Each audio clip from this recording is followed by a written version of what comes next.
lit. Yeah, we are going to start not just big, we're going to start mega. That's right.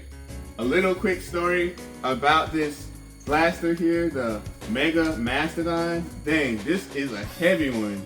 Man, gotta hold it with two hands in here. My type of thing. But a little story is that when I first got into Nerfing, this had already came out, like, you know, well before I even got into Nerf. So when I got into Nerfing, I saw this blaster and it was one of the ones that I felt like I had to go back and get. Unfortunately, I did get one, but I sold it, and I was so excitedly happy that I went to the Goodwill when I did, because I saw this on the shelf, and it was an immediate pickup for me.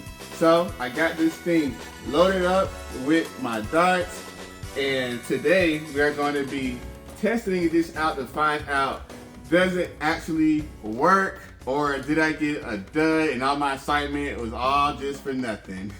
Mega Mastodon, don't let me down. Now back to this Mastodon, you definitely can't wield this one like that. That one ain't got much weight to it and it's supposed to be practical. You don't want to go shooting zombies if you're weighed down. You want to be able to run, but a blaster like this really isn't a one for zombies. This is when you just want to wreck everything in the room, don't matter what. You hold it over the top. It's got this really stabilized grip right here, and it moves to your comfort, however you want to do it. This is pretty heavy. I put the batteries in here earlier. It's either D or C batteries, but I know it took a lot of them, so I remember just being upset at what it would take to get this up and working. So hopefully it does. As far as ammo goes, we have one of the biggest little drums that you might ever see on a Nerf blaster. Like, to be able to hold mega darts, probably like what, 50 of them probably? Yeah, this gotta be a pretty big drum, and we're gonna make sure that every shot on here will actually count. And I feel bad for whoever it's gonna be counting against, but this is a big thing, and I'm so, like, awesomely inspired just to hold something like this once again.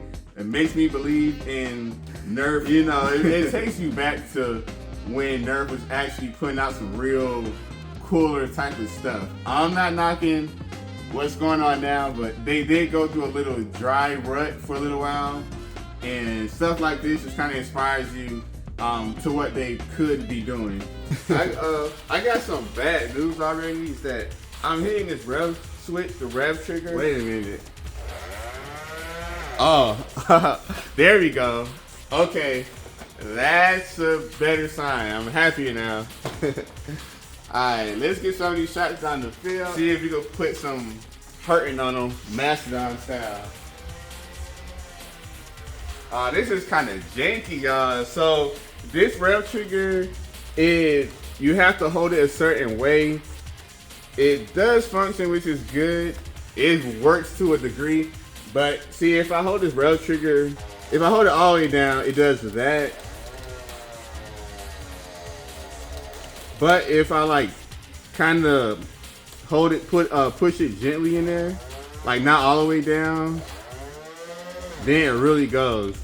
So at the Goodwill or the thrift stores, you never know what type of extra gimmick that these blasters come with. So I just have to kind of find my holding on here to get this to work properly.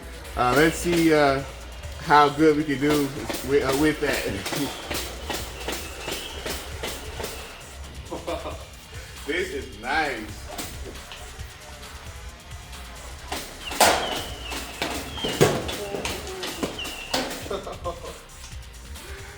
Oh goodness. The satisfaction that comes from just shooting these mega darts out of here in succession, guys, it is incredible. Yes. Oh my goodness. You guys saw how much fun it was to wield this.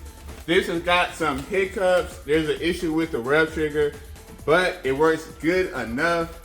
Even just with the problems, it wields so heavy, so awesome, so dang nice that I really cannot put an L anywhere. This is not a lose blaster. Owning this, being able to hold it and wield it and have it to function at all good is enough for me. This is a win blaster. How much did I pay for it? This blaster was like $9, and for all this weight, for $9, it works for me.